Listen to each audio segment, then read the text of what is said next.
Thank you for being here once again.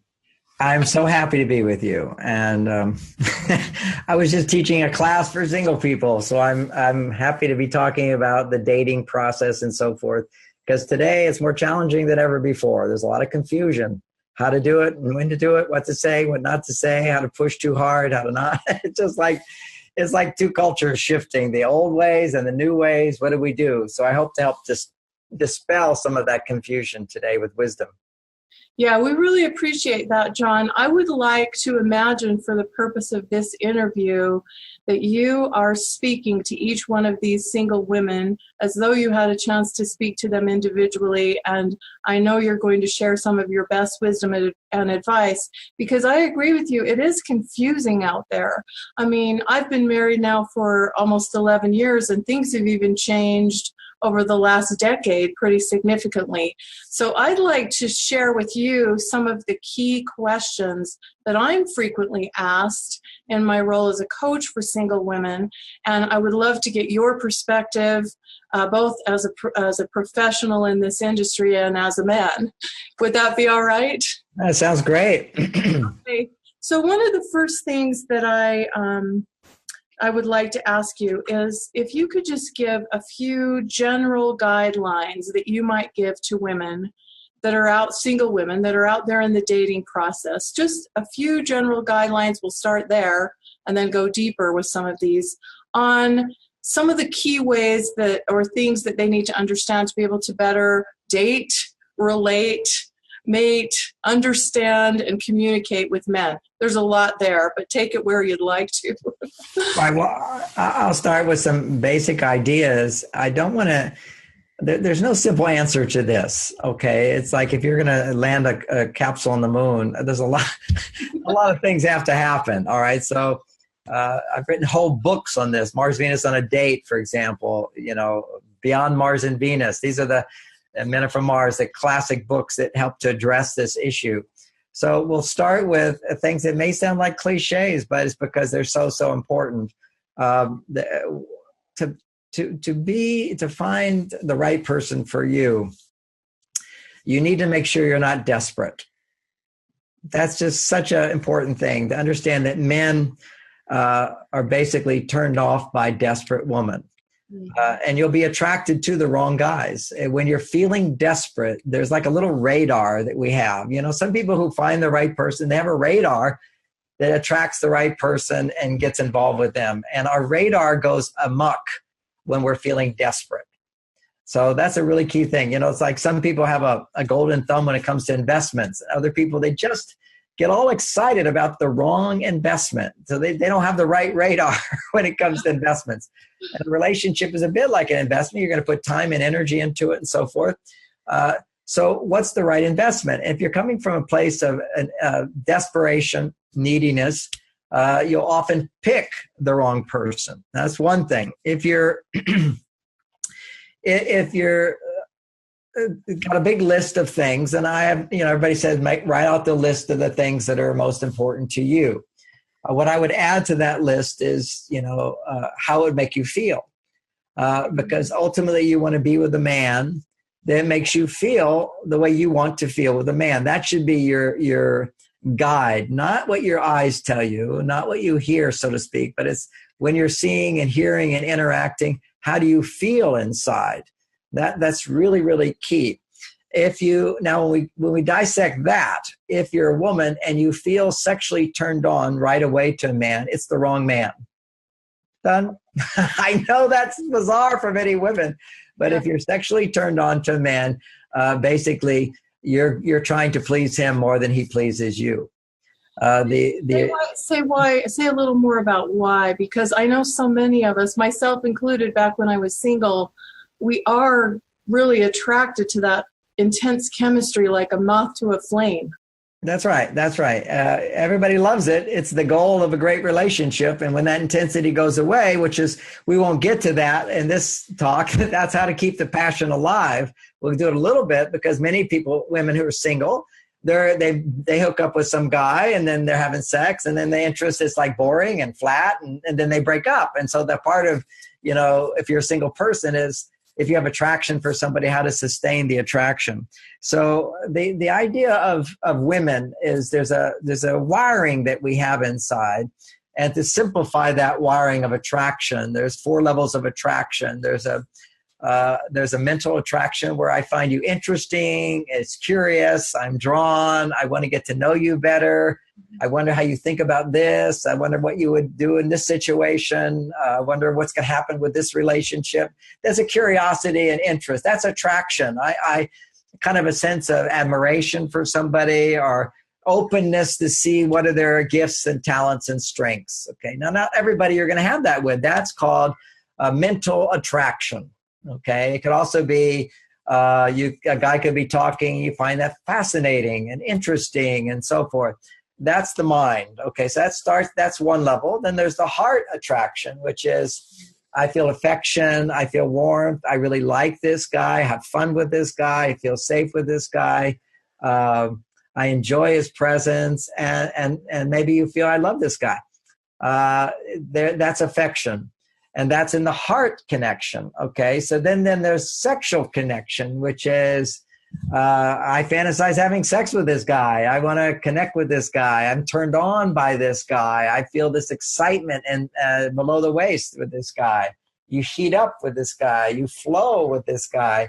And that's, you live in a kind of a routine life and you kind of go, wow, that's like fantastic. Well, that's the equivalent of a guy who's can't get a girl and he goes online and he watches porn. Man, porn feels so good. It's just like it's heroin, and you can feel it in the brain. It's heroin. And what porn is for a guy and for some women, it's non-relational sex. Ironically, non-relational sex will always be more intense than real sex. Really? Now that's people kind of go, well, was that a letdown? I mean, no, my sex is fantastic with my wife. But if I was to have porn, I wrote a book on porn, so I had to explore it. And I went, whoa, this is really intense. But it's like I can also take heroin. I can also take cocaine. I can also, there's also ayahuasca and other drugs you can do, which are beyond intensity. Okay, they're just like huge. So drugs can take you to an altered state. But always when you go way up, you'll go way down. Mm. And so if you have this high intensity more than the healthy intensity, which is fantastic, but healthy intensity becomes less intense if we become dependent upon high intense. Cocaine changes the brain. Getting turned on to some guy that you don't know is the same as a guy getting turned on to pornography. It's intense and it's not real. Mm-hmm. So if you're actually physically turned on to a man and you don't know him and he hasn't earned the right to be with you by earning your love, and he's also interesting to you, it's usually the wrong guy. Because when a woman is not feeling desperate, okay, if she has high self-esteem and she's at peace, she's not needy, like, oh my God, if I can't find a guy, why can't I find a guy? The guys I want are never the right guys and all that. Will I ever get a guy? What's wrong with me? What's wrong with men? Should I do it alone? Any of that kind of neediness like that. Then what's happening is you're going to be desperate. And the desperate, you may not even feel desperate, but there's an eagerness to please. And to earn a man's love. You should never earn a man's love. When you earn something, the hormone testosterone gets produced, and that's the hormone that makes men bond with women. So when a man earns your love, his testosterone goes up and he bonds with you. He becomes more interested in you. He can grow in his interest with you. He can sustain connection, and you bring out the best in him. Men have 10 to 20 times more testosterone than women. And we only bond when a woman makes our testosterone surge. And if you're trying to please me, then my testosterone goes down. Okay, my estrogen goes up. That's why women like when men are doing things for you, opening the door, planning a date, putting forth effort to create a situation where you're feeling safe, comfortable, happy, and pleased. Literally, it's the man's job to provide happiness for the woman, to provide support for the woman. It's the woman's job is to, in a sense, guide him to provide that support. and that's an art. But to feel supported. That's the ultimate for man, is when a man feels like I have impressed her. She's happy to be around me. I make a difference in her life. That's a real key thing. That's success. Men need to feel successful, and women need to feel that he's there for me and that he cares about me and he understands me and he honors me and he respects me and I feel safe in his presence. These are the things you want from a man. And it's being clear about that, because it's so, when women are out of balance and they're feeling alone and they've been alone for a while, unfortunately what happens is the hormone testosterone increases in their body. They become more independent you are, the more autonomous you are, the more your male qualities increase, and that decreases your ability to appreciate the male. Okay, you can only appreciate others when your estrogen's going up. And so you as a woman, this is where you get in some of the biology of this, is you need to practice things that would allow your estrogen to go up. Now that's a big story, and I've written a whole big book on the hormones and so forth. And I know we want to stick to some basic dating insights, and I'm going to jump into one here, which is if you're giving more to a man than receiving from him, then his estrogen's going up and he's not going to bond with you. So there's a dynamic of he does things for you and your job is to appreciate that. Now, the big mistake women make is it's almost to the degree a woman is desperate and needy, the higher her expectations are. And that makes you more desperate and needy, because when you have high expectations, the range of the right men become less and less and less. Right. So your capacity to not be needy and feel the estrogen rising up gets weaker and weaker. So here's the practical tip. Start today lowering your expectations. Do not look for the ideal man. Do not look for your soulmate. Do not look for your marriage mate. Look to have a fun time, whatever that would mean for you. Okay? And you have to find what will create a fun time. So you're going to just say, okay, a man with a magical power told me I'm not going to meet my soulmate for a year from now. But in the meantime, I need to practice all my skills for recognizing and enjoying and sustaining the relationship of my dreams with my soulmate. But it's not going to happen for a year. So forget about that. And what's the homework to do? The homework is to be busy practicing relationship skills with men, testing, trying, practicing, and creating a series of positive dating experiences. That's the key. It's up to you to create a series of positive dating experiences. If you're looking for your soulmate and you have this neediness inside, your hormones are out of balance, and you're looking for your soulmate, you will always be disappointed if you haven't found your soulmate. So you'll create a series of disappointing experiences. And my point to you is that if you're coming from a place of neediness, you won't recognize your soulmate anyway. He has to earn that before you recognize your soulmate. Don't, love at first sight. Okay, here's what love at first sight is. If it's accurate, if it possibly is the right guy, you probably will not feel sexual attraction right away. When you're with the right person for you and you're not coming from neediness, then what will happen is your first attraction will not be sexual. It will be interest. It will be mental attraction. You'll be right where you are in your head. And you go, I find him fascinating. I love talking with him. I love sharing with him. Then you'll start to feel safe with him. And then he'll do things for you and you'll start to feel a bond with him because he did something and you felt good. I'll give you a little example. I was a friend. I have a bunch of male friends, and one of we were having dinner together. And one of my male friends just had this crazy emotional overreaction to something I said. I was talking about some supplements and that they found were some nutritional discovery that was helping people with cancer. And he just blew up and I don't want to hear about that. And that's terrible. And I have a relative who went natural and she didn't take chemotherapy and she died of cancer. I can't take that anymore. Don't say that. It was just totally threw it all over me. And everybody went, whoa, whoa, whoa. And then some guy said to me, don't you need to clear that with him? And I basically just said, no, I don't need to talk about it. He'll just get more defensive and justify it. Just recognize he's having a bad day. Okay. He's just having a bad day. I don't need to say much about it. But inside, I was feeling like, well, maybe I don't want to be friends with that guy anymore. Well, I created a space for him to not feel judged or blamed by me, which is this important message for women. Never feel blame or judge men. No woman doesn't want to be blamed or judged. Men don't want to be blamed and judged. That's not loving. So I just said, give it some time. And then what he did is he invited me to dinner. And I went, okay, I'll go. But, and then he made this whole dinner for me.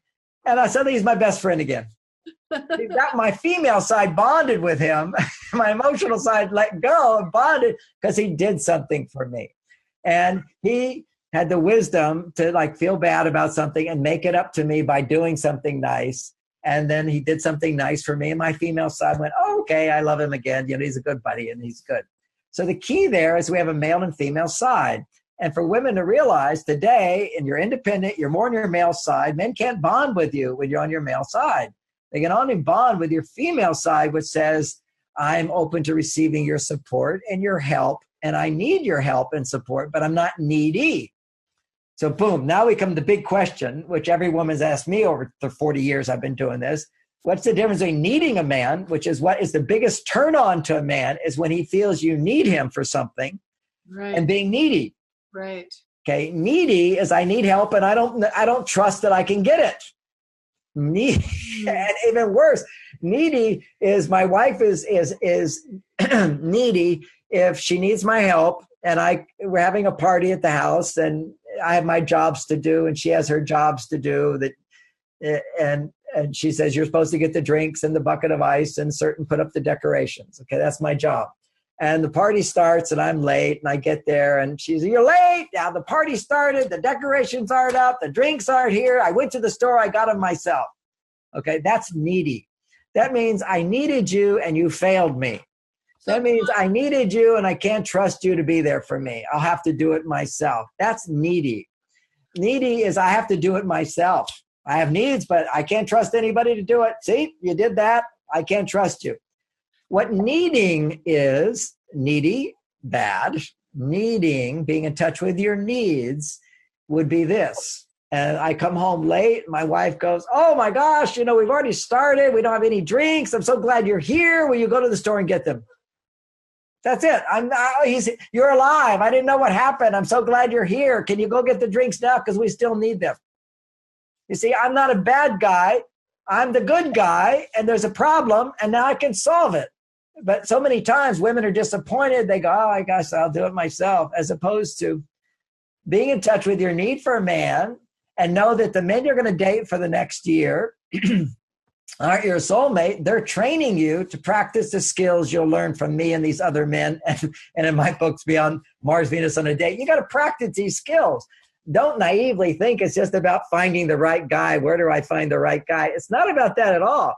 You need to find the wrong guy, loosen up on the neediness where you're demanding him to be perfect, and create a series of positive dating experiences. So let me give one more piece on that. If you were coming to my house to buy the house, right, you would want to look at the basement and the cracks, and you would want to have people come and test it and what's wrong, what's good, does the air conditioning work, do the vents work, is there mold? You do all this testing. You would be hyper vigilant to test the worthiness of this house to purchase. Right. Because you're thinking about buying it, and that would be reasonable.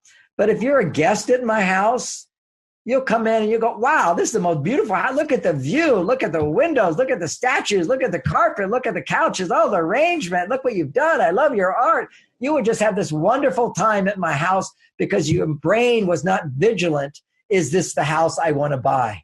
Right. As soon as you start looking for your soulmate, the one you want to marry, the one you want to buy, in a sense, your brain becomes hyper vigilant to see what's wrong with them, and you're unable to see what's right with them. And when you create a series, when you're seeing what's right with them, they're not the right person yet. You're just seeing what's right with them.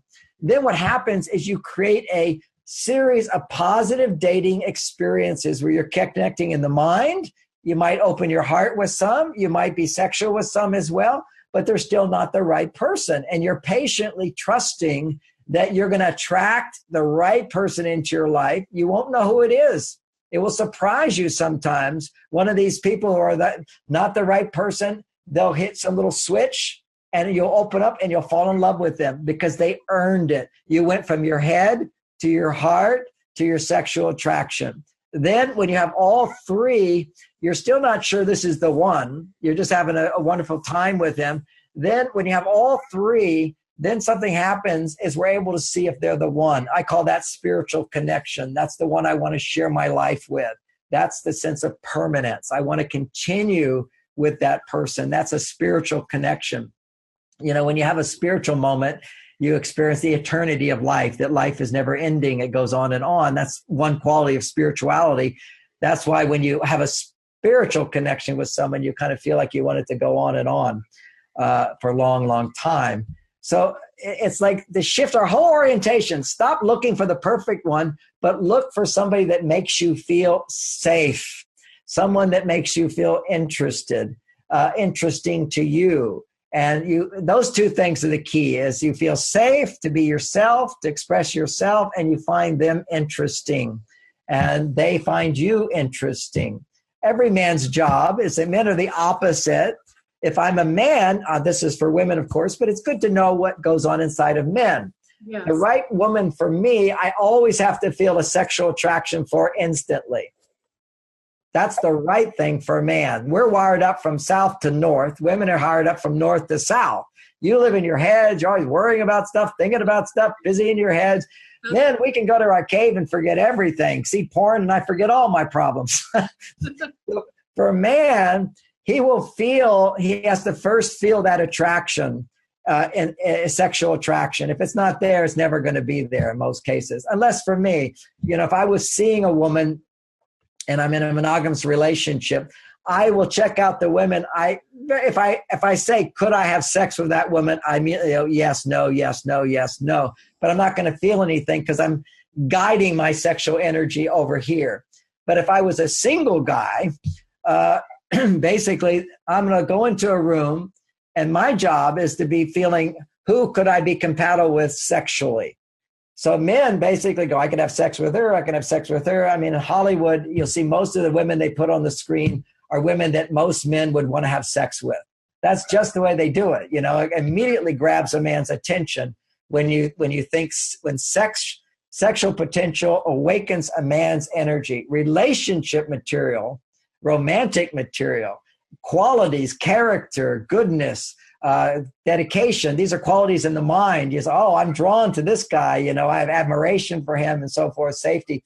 So women have their first healthy attraction is in the head, so to speak, then the heart, then the genitals, then the spirit.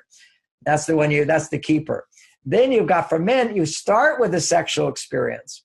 But then as you get to know her, you start to like her more. You feel interaction with her. And if you like her more and you enjoy her, getting to know her, doing things for her, if you can sustain the sexual attraction, then this is possible relationship. Then as you listen to her and you have mental connection and you can sustain your sexual attraction, then that's even a better sign she's the right person for you. So what women need to know is to make sure, if this is the right, from the man's point of view, if you can share who you are mentally and share your needs on an emotional level, and he's there for you and he's still interested in having sex with you, that's the guy you want to have sex with if you're having the mutual connection. But the guy who just wants to, be romantic and jump right into bed and whatever, he doesn't know who you are. And it's not like he's faking it. This is all real, okay? He's feeling, I'm in love with you, you're fantastic. And then boom, he has sex, but he has no real emotional connection. He doesn't even know who you are. That relationship's not going to last. And you're going to easily misinterpret this man's behavior, because on some intuitive level, although women aren't conscious of it, on an intuitive level, women know that if they find the right guy and he's the catch, then they're going to get all sexually turned on. That's why celebrities will awaken sexual energy in women right away, rock stars and so forth. I mean, women ready to jump into bed. They're just feeling alive and everything, because women are fantasizing, what if I was in a relationship with him? It's all fantasy, but she's still in her mind thinking about relationship and having the support. He's wealthy and rich. He could do this for me. Boom, all that sexual energy wakes up because they're in a fantasy of mental connection, heart connection. and then the sexual. I've talked to rock stars. I have friends, and they say, they used to have like 9 groupies. They all just line up to have sex. And he said, I finally gave it up. I just can't take one more disappointed woman. Because once they hit reality, when reality hits, she goes, he doesn't want me. He's the next woman. There's this fantasy he's going to want me, or at least he's going to be fantastic. And he's not. He's just this guy. So fantasy is one thing. You want to get out of fantasy before you actually have the physical connection with a man. Because if a man has sex, he's just fantasizing, okay? It's not yet, there's no real mental connection. He hasn't heard how you think, how you feel, whatever. How many times have I been turned on to a woman because she was putting out messages that she wants to have sex with me? And I'm getting all turned on, and then I just have to be in a conversation with her, and I go, not her. There's a funny movie, just to make this point, of an older woman with a younger man, and she wants to have sex with him, and he starts talking. She says, don't talk and don't speak. Just don't speak. We'll just keep it down here in the sex center, because to sustain the sex, you need to have all 3 levels. And so the point of all those little stories is to help remember this main point. The general point is date not with the high expectations of the big list of everything you've got. Look at your list, look at how it makes you feel, and start looking for the non-soulmate. Be interested in having many, many dates, getting to know people, and practicing the many skills that we haven't gotten into, but we've hinted at. And one of those skills is to be authentic. Be authentic in sharing who you are. To adjust who you are in order to please someone, to get them to bond with you, means that when they discover who you are, they don't have any attraction for you. So the key is to put yourself out there, and not in a needy way. So if you're dressing in a super sexy way, you're just giving men what they want. All men want immediate sex, because what in our monkey brain, and when I say all men, some men hide it and don't know it, but basically in the monkey brain that we all have as men, is that if a woman says she wants sex with us, dresses in a way that says, I'm ready to go to bed with you, that stimulates the monkey brain to produce huge amounts of testosterone. So the man who doesn't make enough testosterone in his own, because he's not successful in his own integrity and his own lifestyle and his own confidence and his maturity, he can't generate his own testosterone, then he's weak. And if he's weak, if a woman comes on to him sexually, it gives him a boost of testosterone. And he goes like, okay, I'm quite the guy. He feels really great. That's why guys go to porn, is they're addicted to porn, because they get this temporary boost of testosterone, but it just weakens him more and more over time, to where eventually he can't even be turned on to a real woman. He's dependent on fantasy. And so what happens with women, let's reverse that around, is that women get on their male side, independence, autonomy. It's a good thing. It's your male side. It produces a lot of testosterone. It lowers your estrogen levels. So you need to learn how to create more estrogen stimulation. And the key thing is 5 days. If you still have your period, it's 5 days after your period. If you're beyond your period, you're not ovulating anymore, then it tends to be around the 5 days leading up to and 1 day beyond the full moon. So around that time is where your body requires more estrogen. And that's the best time to make sure that you go out on a date. You're hanging out with men that you're dependent on for a good time. And a good time is, man goes, good time is let's have sex. I'm not saying that. I'm saying a good time is having someone do things for you because they're attracted to you and they want to please you. You want a man who wants to please you way more than you want to please him. That's the Geiger counter. You know your insecurities and your neediness are confusing the whole thing. You're with the wrong guy if you've got this real eagerness to just do everything for him, as opposed to a little bit of reserve, which is uncertainty. Uncertainty is natural. Well, let's see what this guy can do for me. And let me be eager and excited because I get some companionship. He's going to pay for dinner for me. He's going to drive me. He's going to try to please me. And women go, well, what if he doesn't want to do that? He's the wrong guy.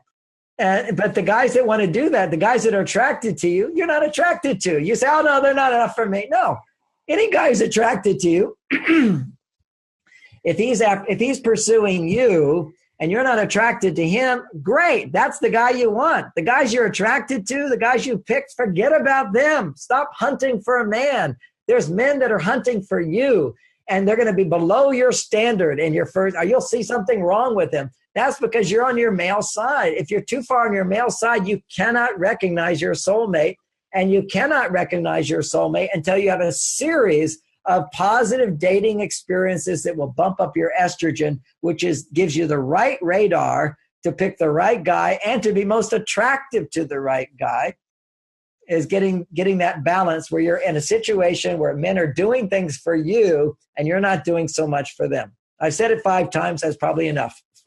You know what, John? I don't know if it is enough, because I think this is such a important principle that it's hard to overemphasize it, right? Yes. I know you've had this experience as a coach. My daughter, Lauren, coaches single women as well. And she teaches a whole course, her online course, how to get more me time, and another one she's developing now. And she coaches them. And she's boggled that women hear it and they don't apply it. They don't get it, because it literally is turning your world upside down. If you're alone and you want to be with somebody, something you're doing is not right, and it's not who you are. It's who you've been taught to be. It's what either you're taught to be that way, or it's kind of an instinct. Let me give this other thing, the instinct. Let's say I'm a woman for a moment. I know it feels really good when somebody shows interest in me and I'm talking about something and they're saying, well, tell me more. Wow. I know that experience. Help me understand that better. They're showing interest in what you're thinking and feeling, and you're talking, and they're just so interested in you. That feels so good, right? It feels so good. So if you don't understand men are different, you're going to say, okay, I want to give him everything I want to get. I'm feeling good, so I want to give him my best. So what's the best thing for me? Is somebody being interested in me? Well, I'm going to be really interested in him. And so you think that if it was a woman, she would fall in love with you because you're being interested in her. But men only fall in love when they're on their male side and they do something for you and you're happy with what they've done. Showing interest in a man, giving him what you would want as a woman, just puts him on his female side. It doesn't build up his masculine side. And men today more than ever need help to build up their masculine side, just as women need help to come back to their female side. And for many women listening, that answers the question is, why do you need a man? You don't need him. You're financially secure. You can support yourself. You can cook your own meals. Maybe you have your own apartment, home, whatever. What do you need him for? What you need him for is to stimulate estrogen. And not that you can't do it alone. You can get a little bit, but only a man can double it. A man during those 5 days will double your estrogen. And that's the only time it will double, unless you're on a romantic date and doing something special. But that's when you need it the most. And if you don't get it during that time, then your testosterone levels will be out of balance with your estrogen. You'll just be too masculine. And when you're too masculine, no man will ever be enough. And what you want is to create this series where a man is enough, and then the next man gives even more, and this is enough, because you're not looking for perfection yet. It's like starting a new business. When I start a new business, I'm not making a lot of money. I just need a little progress. And I'm still feeling, okay, I'm committed to this. I'm moving on. I'm making progress. That could be in one relationship, getting a little more. It could be a date and then another date with another guy. But each time practicing not giving more. And today there's no problem getting dates with all this Tinder and all these different things. And, you can get dates if you just lower your standard and say no to what men are doing. They get these women saying, yes, I'd like to get with you. Well, that excites the primitive brain, and he thinks you're ready to have sex with him. So you need to balance that off by not having sex with him, by making it clear, I like to get to know somebody first before I get too intimate. And that's it. And some guys will just say, well, forget that. Well, those are the guys you're never going to win over. They're never the right guy. But there's going to be certain guys that will go, okay, I'm game. And then you'll be a little intimate. You'll kiss a little bit, maybe touch a little more, get excited. That's when you can easily get caught into, oh, but I don't want to go all the way. But if I don't go all the way, he's going to be unhappy, and he will be unhappy if you don't go all the way. So what do? You learn another way to make him happy. You say no. You say, oh, I like to go slow. I know this is so exciting, but I just want to slow down. I think I ought to go, but he's going to be like, well, but why not? And he'll try to convince you. That's his job, is to try to convince you. Your job is to go slow. Your job is to say, oh, I'm having such a good time. I mean, this is amazing. It's just so fast. And I've learned, for me, I have to go slow. But yeah, every cell in my body wants to have sex with you now. That's all he needs to hear. Oh, okay. Knowing she wants you is almost as good as having sex, okay? It's just a matter of, she wants me. When a woman shows she wants him, his testosterone levels shoot up. The problem is if he doesn't really earn it, then your wanting sex is often a placating, a wanting to please him. Now, I know some women, now you're 45, 35, maybe some younger, you want to have sex just for yourself as well. So again, I question, if you're looking for a serious relationship, just follow my instructions. And then if you're during those 5 days of the month where you got to have it, just go get it.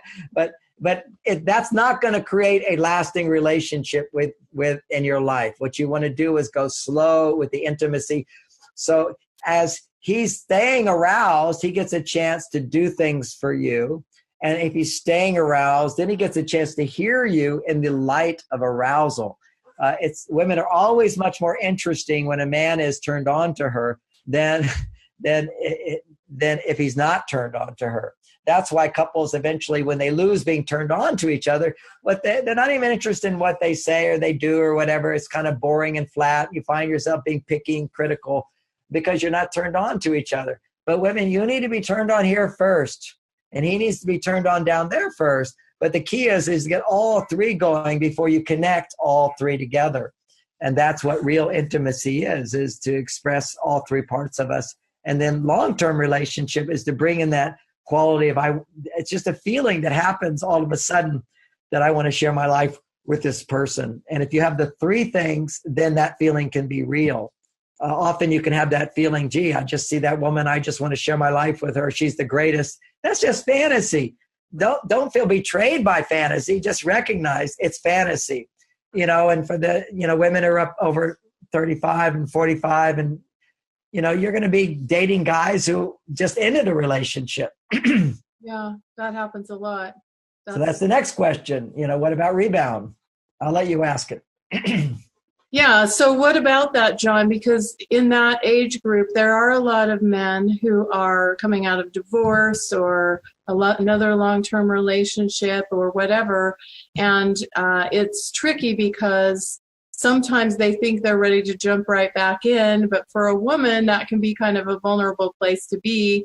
And no one wants to just be the rebound relationship if you're looking for a long-term relationship. So what are some of the key things we should be aware of there? Well, you kind of gave the conclusion, which is really good. But when you say nobody wants to be the rebound, actually people want to be the rebound. Okay. To be a rebound is you get a lot of attention, a lot of affection, a lot of interest. Nothing wrong with being on a rebound with somebody, but don't expect it to last. Okay, there's the key right there. That's the key. So here's what happens is in a rebound with a man. Okay, so let's say I've been single for a long time or I've been in a relationship and I've broken up. If I've broken up, it's because I'm not getting what I need in that relationship. So I've been trying to make something work where I'm not getting what I need. So in a sense, I'm a guy on a desert and I'm thirsty. Okay, so I've been trying my best. It hasn't been working. I'm missing love. I need love. So it's like you haven't eaten in a long time. So if I'm in the desert and I'm thirsty, and somebody gives me water, it's like wine. And let's say I arrive and there's food and somebody says, well, we're so sorry. We only have bagels. We don't have butter. You take that bagel and you eat it. I fasted and fast for 3 days and then eat a bagel. It's like the best French restaurant in the world. And that's what you have to recognize. It's not that he's being disingenuous. It's his experience that you're the best thing in the world and I'm in love with you and I can't believe you. I can't believe how much I love you and I just want to be with you and I want to have sex with you and I'm going to romance you and I'm going to buy things for you and what's wrong with that? I mean, that feels really good as long as you know that's not real, lasting. because I've been empty and now I'm getting what I need. It's a French restaurant. But then after a while you wake up and you go, actually, it's just a bagel. And there's other restaurants out there too. And so the chances of attaching yourself to somebody and then having them move on is quite high. And then you get your heart broken. It's a hard thing to go through. Unless you're in this stage that I'm recommending, which is, hey, all these guys on the Rebound, you'll get a lot of attention, a lot of affection to go with it. But just make sure that this is not serious for me. We'll just get to know each other. And what you do during those times, again, is you practice not giving more than you're getting. That's the key to this. It's very hard for women when they get attached, when a man's giving to them on the dates in the beginning, to get attached, and then you just want to give it all. Yeah. That's just a natural tendency. So you've got to hold back from that, wanting to overgive to justify getting more. Wanting to overgive to justify getting more. Just to say that again, if you have sex with a guy and he never calls you back and you feel resentful, then you had sex too soon. You should only have sex with a guy the way guys do. If I have sex with a woman and she doesn't call me back, okay, next. That was a fun one-night stand. Not that I do that anymore, okay, but I'm just talking generally for a guy. And so we're kind of shocked if we have sex with a woman and never call her back, how upset she is and how hurt she is, because there's a part of her, whether it's conscious or unconscious, that thinks that if we're having sex, then we have a relationship. And I know many women today go, no, I'm just having sex. I'm not expecting more. But something happens when you have sex. There's when you orgasm with a man, it does cause your estrogen to shoot up and you attach way more than a man attaches. Men detach after orgasm, which is another thing to understand about men, is that when a man has an orgasm, his testosterone levels will drop, and now he needs to pull away. He needs to detach in order to rebuild testosterone. Women don't have to detach to rebuild testosterone because they don't need testosterone as much as men do. So women, when they climax, they have a huge surge of estrogen. And if they don't have a relationship with him that supports estrogen or a life that supports estrogen, then her brain goes, must have him. So the woman, after having sex with the guy and she doesn't have a relationship with him, there can be this huge kind of like emptiness that she feels afterwards. And for many women, they feel like, I need him to fill that emptiness. Why is he not doing it? I'm not getting enough. Or she just feels empty in her life. For a man, he just like, I'm off to play golf. I'm off to back to work. I had sex. I feel great. I did it, and now I need to go out and do something on my own to rebuild my testosterone. So that's a concept from Men Are From Mars, Women Are From Venus book, which is so important for single women to understand. It's the second stage of dating. The first stage is all this attraction and fun and connection. And always after you have all that attraction and connection, men are going to back off. That's their instinct. That's their biological need. Connection is estrogen. And when estrogen's too high in men, their testosterone goes down. Men need to have twice as much testosterone, 10 times as much testosterone. Some men 30 times as much testosterone to feel good and to feel attracted to her. Yeah, and I want to make sure the ladies don't miss what you just said there, John, because I think it's so important where you said after all this connection, the men will back off. Because when that happens, I talk to women all of the time that are experiencing that backing off period, which I like to call the gap. That's the term I've created for it. It's confusing to women, and they think, what happened? We had all this connection, and now we backed off. So I just want to make sure that they heard what you said, that that's their natural response to that connection. It doesn't negate the fact that the connection happened when they're backing off. And our job as women is to not run after them during that period, right? Exactly. Now, here's a subtlety there. There's a lot to that. I call it the rubber band, which is he pulls away, he will spring back if you don't run after him. But he will also only spring back if he has other ways to spring back that are not sexual. Because what happens is if you don't establish a relationship where there's mental connection and emotional connection, and he only has a sexual connection with you, what will occur in his body when he has sex with you is after having sex with you, the body will produce prolactin, which lowers his sexual interest in you. And it doesn't lower his sexual interest in other women. It just lowers his sexual interest in you temporarily.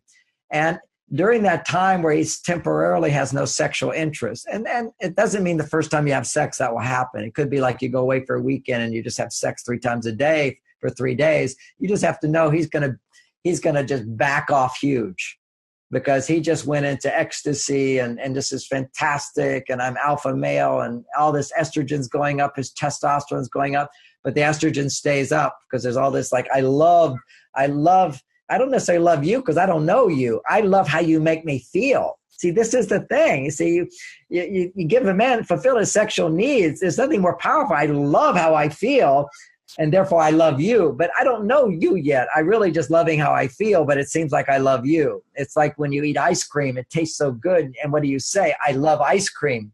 But it's in a relationship, I love you, but I don't know you. There's no relationship. So when that prolactin gets released, his sexual interest dissipates temporarily. And during that time, there's nothing to pull him back to you. And while there's no interest in you sexually, he can very easily become interested in another woman sexually. And he starts to compare you. This is, women, you know how you compare. That's when he starts comparing, because he can look at this woman and get turned on, but he's looking at you and there's nothing to turn him on. And while the prolactin has been released, he bonded with you to a certain extent. Prolactin gets released, diminishes his sexual desire temporarily. He pulls away, and now he can become interested in other women. And so that happens less and less the more he has a relationship in his heart with you and in his mind with you. Then what occurs is, ironically, when he has sex with you, more prolactin gets produced that will prevent him from being immediately sexually turned on to other women.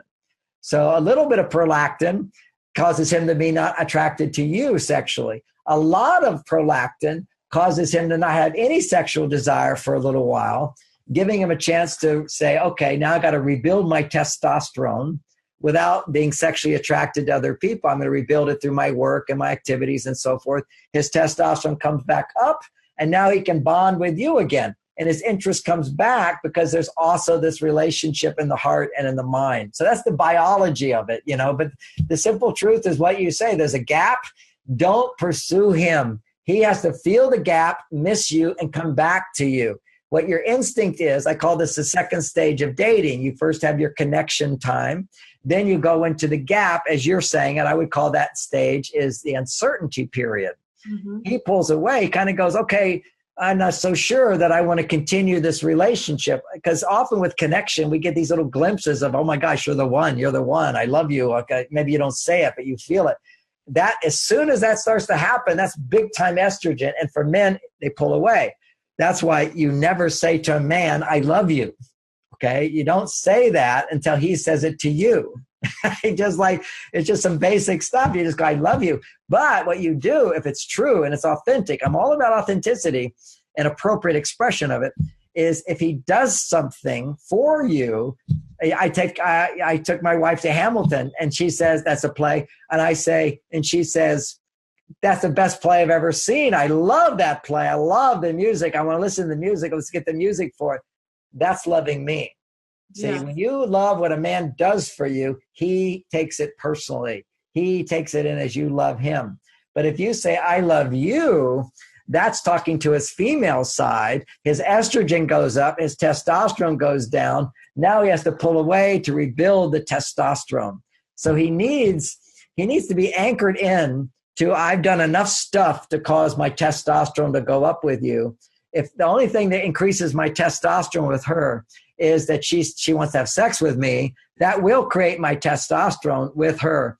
But then when the testosterone goes down after sex, there's nothing to pull me back to her. But if I've taken her to Hamilton, now I'm feeling like, okay, I can brag, she can say, oh, we went to see Hamilton, John brought me there. And he's going, yes, I wrote it, I directed it. He didn't take credit for whatever makes you happy. He takes you to a restaurant. He goes, I did that. And he has a conversation with you. He says something witty, and you go, oh, that makes sense. That's a good idea. Oh, you're right.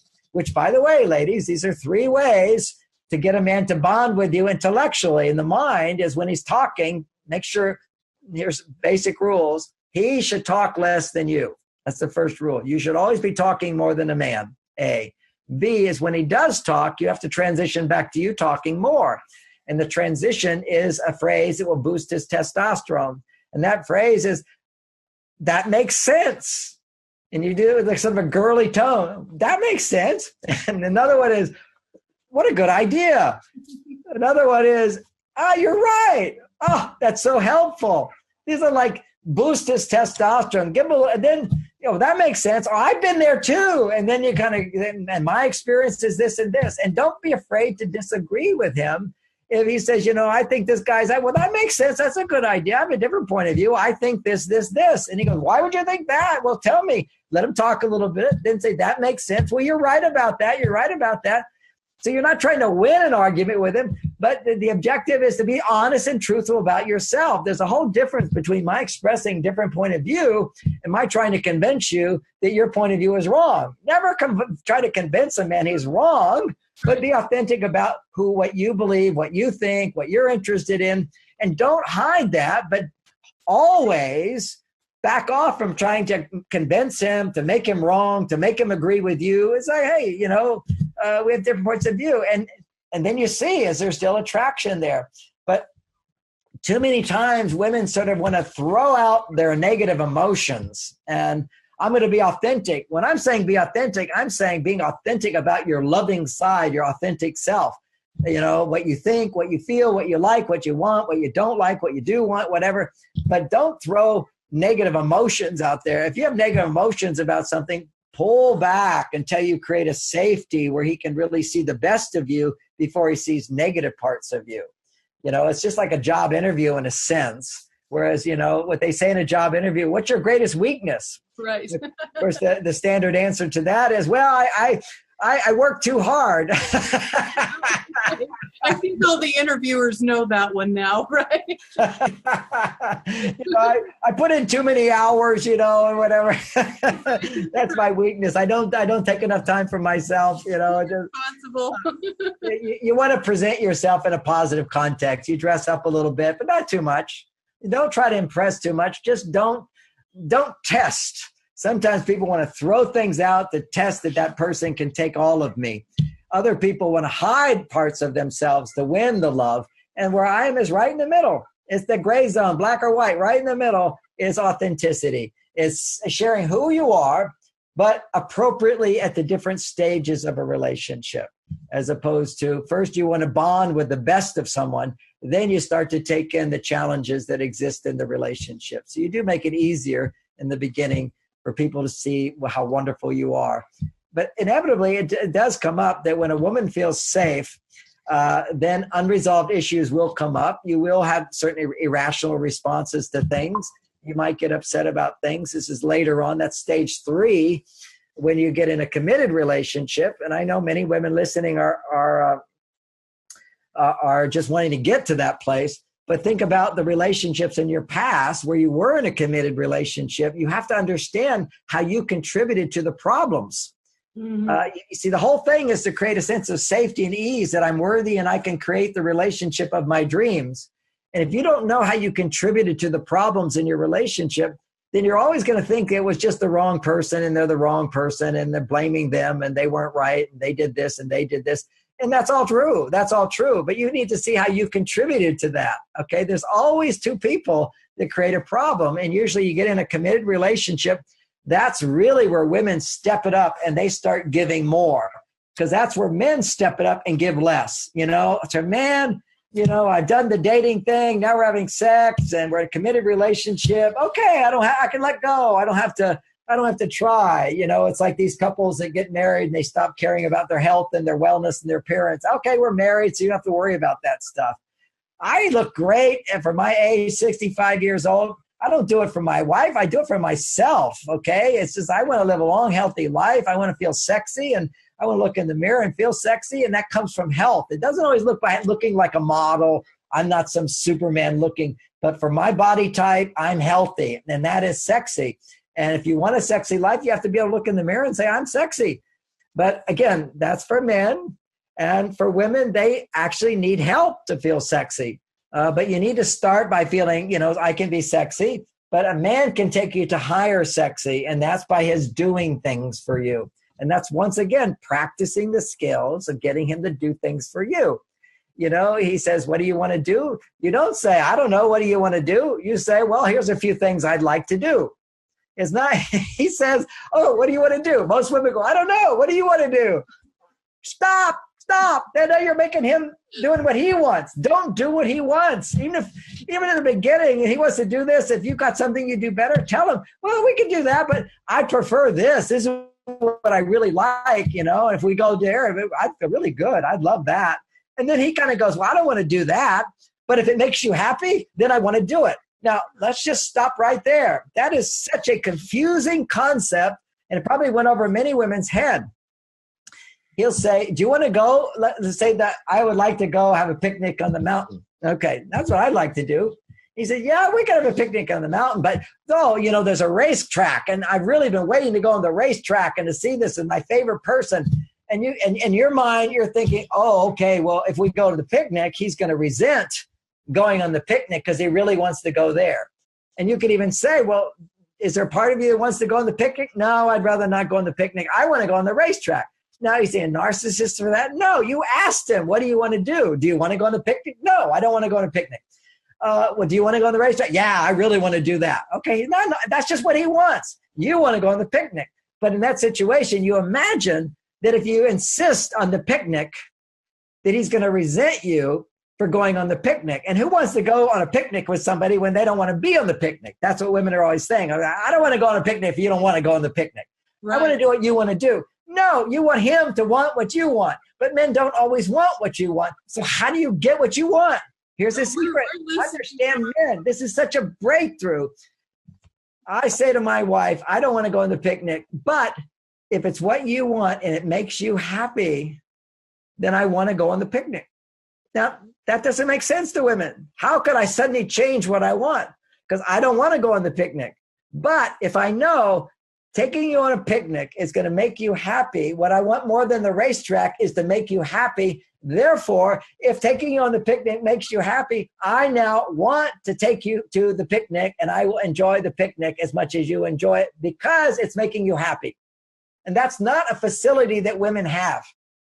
Okay? It's like woman says, okay, I'll go to the racetrack for you, and oh, if it makes you happy, I'll do that. And you can do that for a little while, and then you're going to start resenting him and saying, you know, we only do what you want to do. We only do what you want to do. Well, men are fine doing what you want to do if it makes you happy. If it doesn't make you happy, then he's not going to be happy for sure.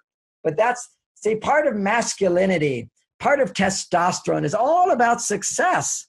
It's not about what do I get. It's not about me. It's about me being successful doing something for you. And that's what wins a man's heart. He bonds with you. The more he can do things to make you feel happy. And that means even giving up what he wants. He gives up what I want to do. I'm going to do what you want to do, which makes you appreciate him more. I mean, don't you appreciate somebody more if they really wanted to do something, but they love you so much, they're going to do what you want? That's real love. See, it's like I'm making you more important than me right now. But then the balance to that in a man's life is not what it is for a woman. See, a woman goes, I'll do something for you. It's not for me, but now you have to do something for me. And that's reciprocity. That's how women's hormones are associated. For a man, it's I'm going to do something for you, not for me. If it's successful, I am so happy and fulfilled. I'll do it again and again. And I'm also going to take time to do things for myself. I've earned the right to have my own things I want to do. So that's how I go work for my family. I come home and I do what I want to do for me. And then I also do what I want for my wife and my children. It's all this balance of work, giving to my wife and children, and giving to me. And that balance has to be there for men and that has to be there for women. And that's what Lauren teaches women is how to balance the we time with the me time. Single women are all doing me time. Then they get in a relationship. They go into we time and they give up me time. And now you become needy and clingy and too attached and dissatisfied. And whenever, ever you're dissatisfied, a big part of that is you're too needy. That's what we started out with, is demanding more than what's available to you. A happy, fulfilled person is not ever demanding more than what they have. And at the same time, they want more. Now, that's a paradox for women. Yeah. It's hard to understand, but we have to just say it again, which is, I'm happy with what I have and I want more. That comes back to my basic dating theme, which is don't look for your soulmate. Create a series of dating experiences where you're able to see what you like and what you don't like. You're feeding your consciousness with what I like and what I don't like, not because you're writing a list or doing a therapy session. You're actually experiencing it. What I like, what I don't like, in the context of soon, in a year, the right person is going to come into my life with almost everything I like and almost everything I don't like is not there. And I'll give you an example of that. My daughter, Lauren, she's 31 now, and she's been looking for a house for the last 3 years. And almost every Sunday when I'm in town, we will go look for houses, and her partner. And we're all looking, and we look at the house, and we see what she likes and what she doesn't like. And I said, you just keep doing this, and you'll see the right house will show up, and the money will be there for it as well. It will just happen. And she trusts her dad. She says, all I have to do is just keep looking and say what I like and what I don't like, what I like and what I don't like, what I like and what I don't like.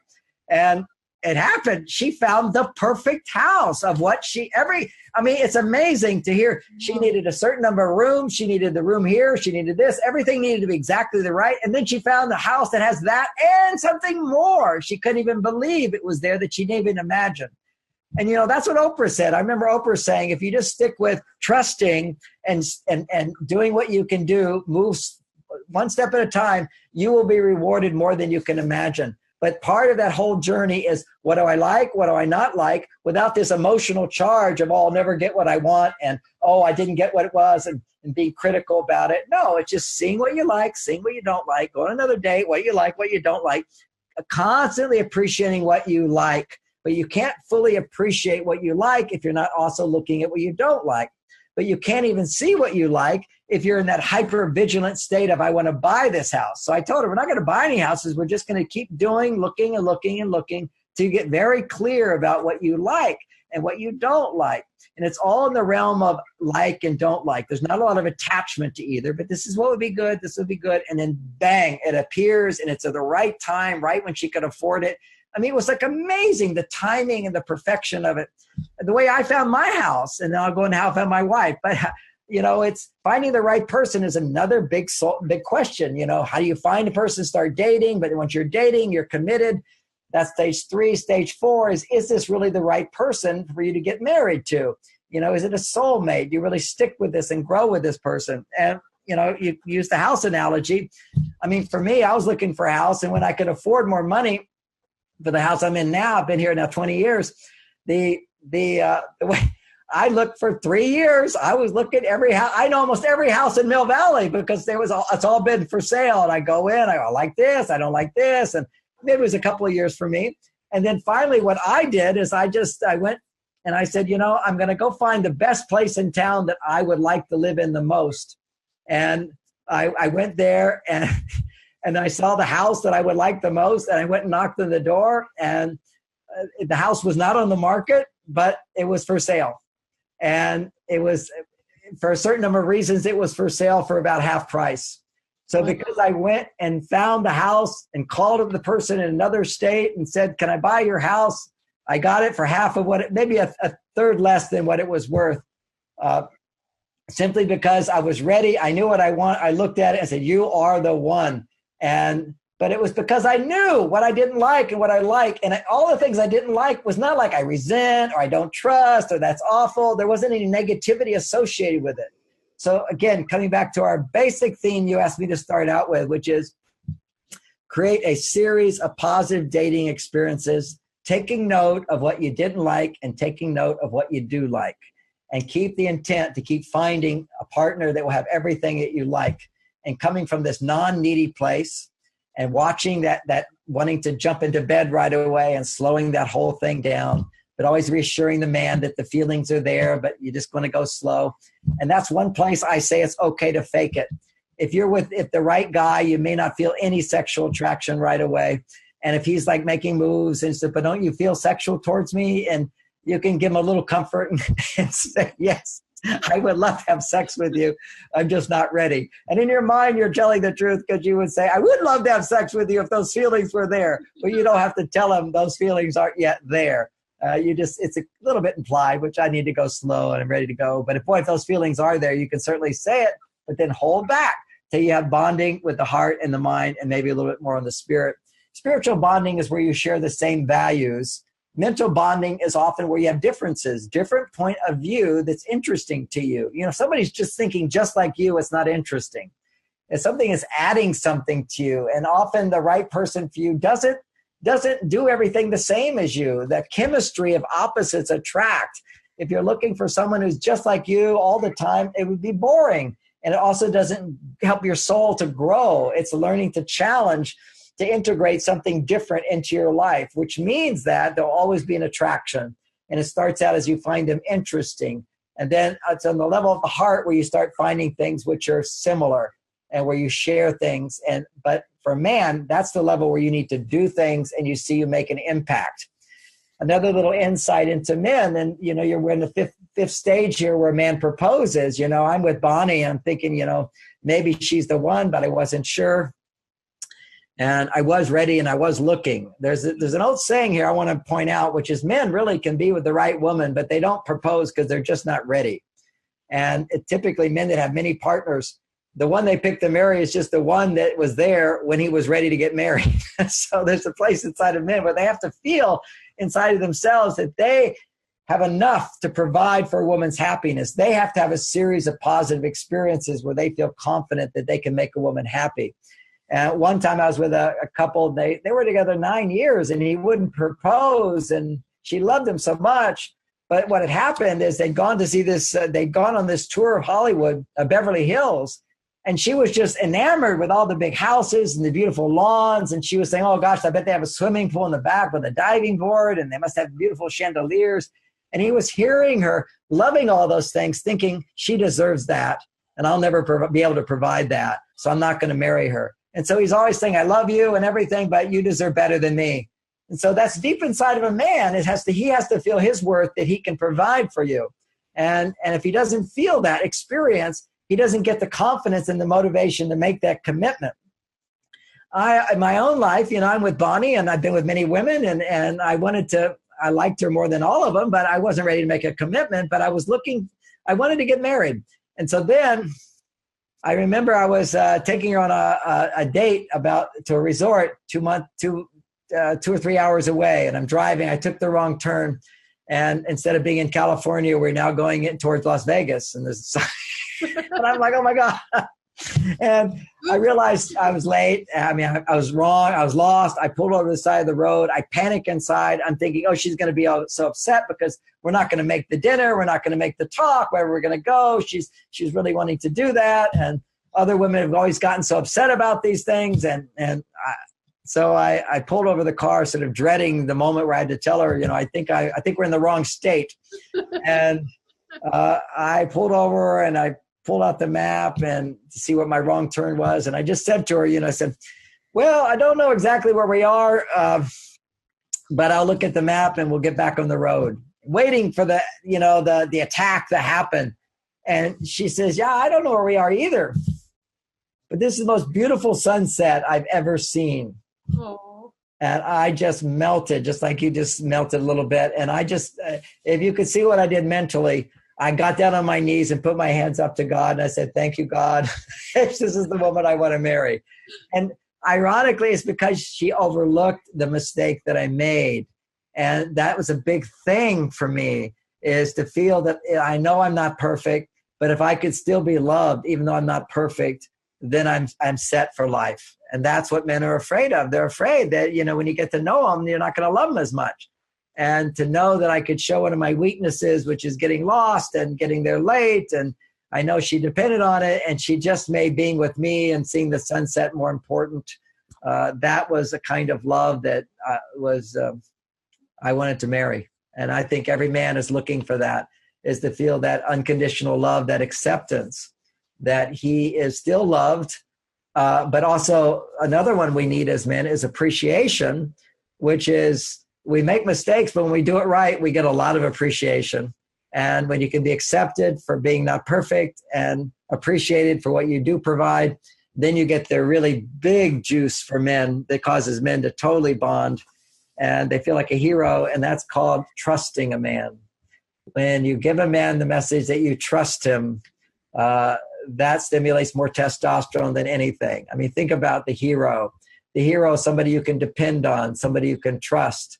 And the problem with trust is that women think to trust a man is dependent upon him being perfect. So women will put men on a pedestal, and then when he falls off the pedestal, she goes, "Oh, I can't trust you."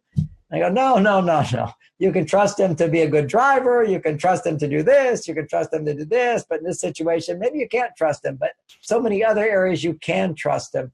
And that trust erodes if you demand perfection to trust someone's doing their best and to discover what you can depend upon a man for. And I'll share something that it's my wife's wisdom. Most women will relate to this when it's spoken into words. But it clarifies what you need in a man today.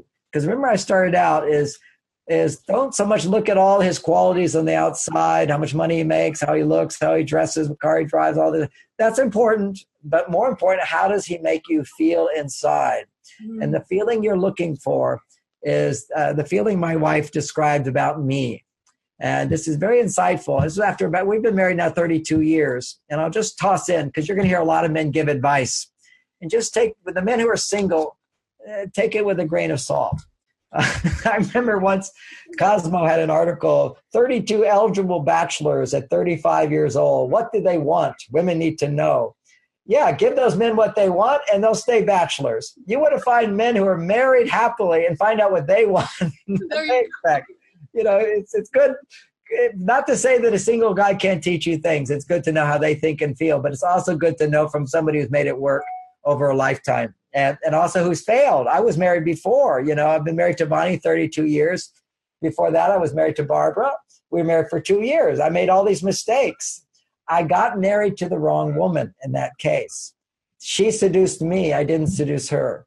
That's how I know this whole thing about giving more. She gave me 10 times more than I gave her. It was irresistible. I didn't have to do anything in that marriage. Okay. She supported me. She gave me a house. She kneeled before me. She took notes. She helped me. She promoted me. She was like, how can you say no to that? And totally available sexually. I didn't have to do anything. And I fell in love with her. It was my female side that fell in love with her. Bonnie I had already tried to win Bonnie over and I failed. I tried to marry Bonnie, my present wife, before Barbara, my first wife. Bonnie wouldn't marry me. I didn't do a good enough job. But I learned in my first marriage, understanding differences between men and women. I started learning, my mistakes here. Took a year, and then called up Bonnie and said, okay, I'm a new guy. You'll see. And seduced her. I earned her love. And now I have the confidence, no matter what, I know how to earn her love. And she loves me. It's not like all dependent on her. I know that I have what it takes to win her love over. And so I bond with her. It's like a job that I do that I know I can do it, as opposed to it was just luck or something. That's from the man's point of view. From the woman's point of view, look at it as luck. Just, aren't you lucky that this guy pursued you, another guy pursued you, and then you were able to pick from all the guys you didn't pick. It's up to you to pick. It's up to them to earn their way in. And you can't pick the right guy until you get a series of positive dating experiences where your estrogen's so high that you're not so attached to, this being the right person. And then he'll do something, he'll say something, and it clicks. And then you just go, he's the one. And so many women, they didn't know he was the one until he earned it. And those are the ones that tend to last the longest. I'll just put it that way. And having said all of that, I'm talking about extremes. So there could be the case where you feel totally turned on to a guy and he could be the right guy. I mean, I'm saying that's not possible. But if you have a history, this is where it's being turned on to a man right away, and then he doesn't call back, or he's the wrong guy. If you're one of these many women that come to me and say that, why do I pick the wrong guys? The guys that turn out to be drug addicts, guys turn out to be liars, guys turn out to be married, guys that turn out to be committed to being single. Why am I attracted to those guys? Then you have a neediness inside where you give sex to get men, whether you're conscious of it or not. And that's why you get turned on. And so what you have to know, if you've had that experience repeatedly, then for absolute certainty, if you're turned on right away, it's the wrong guy. Run to the other room. Don't even talk to him. You want the guy that you can run from who's running after you. That's what you want. You got to go. You got to pick. You're the boss here. Let you choose who gets in there. And there's a lot of requirements, and you take your time to get there. Anyway, just giving you some reassurance that you're not gonna lose out if you don't run after men. There will be. You create a space for men to run after you when you're not running after them. It will happen. You just have to know that when it starts to happen, the guy's not going to be good enough because you're not yet in that place where your estrogen's high enough, your receptivity is there, your trust is there. So you're still in that hypercritical state. When women are too far on their male side, the female is weak. The female is the part of you that can pick the right person, can appreciate someone for their perfections along with their imperfections. And you're not settling. You're finding the right guy for you. Wow, John. I mean, I don't even know where to begin to thank you because this conversation is full of so many gems for the women that are listening. So I really thank you for your generosity in sharing your wisdom and taking time with us today. And ladies, I encourage you to listen to this more than once. Perhaps even consider taking some notes because there are so many gems here.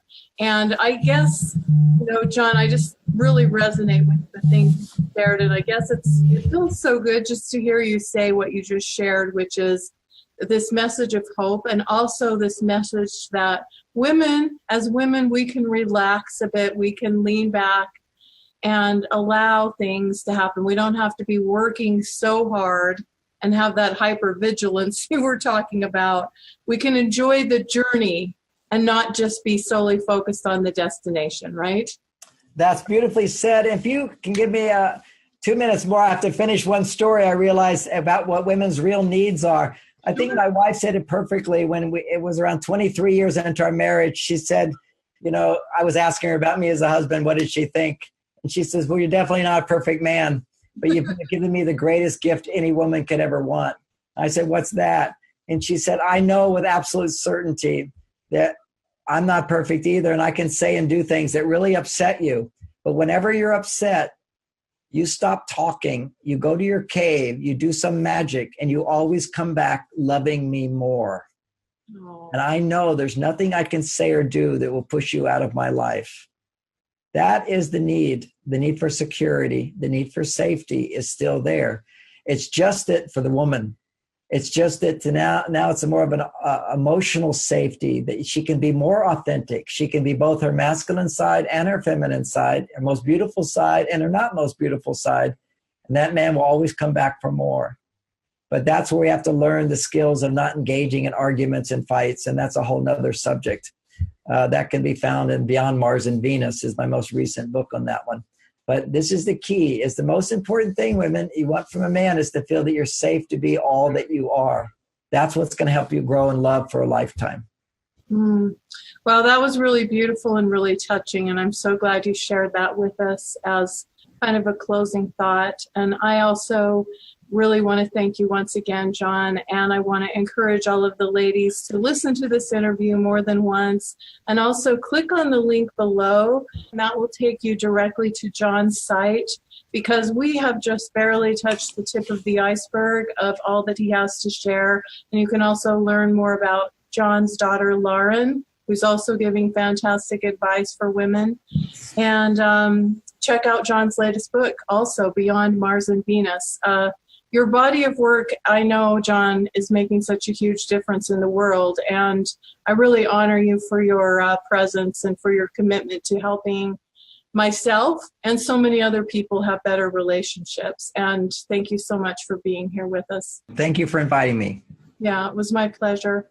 So, ladies, we look forward to seeing you for more. Bye-bye for now.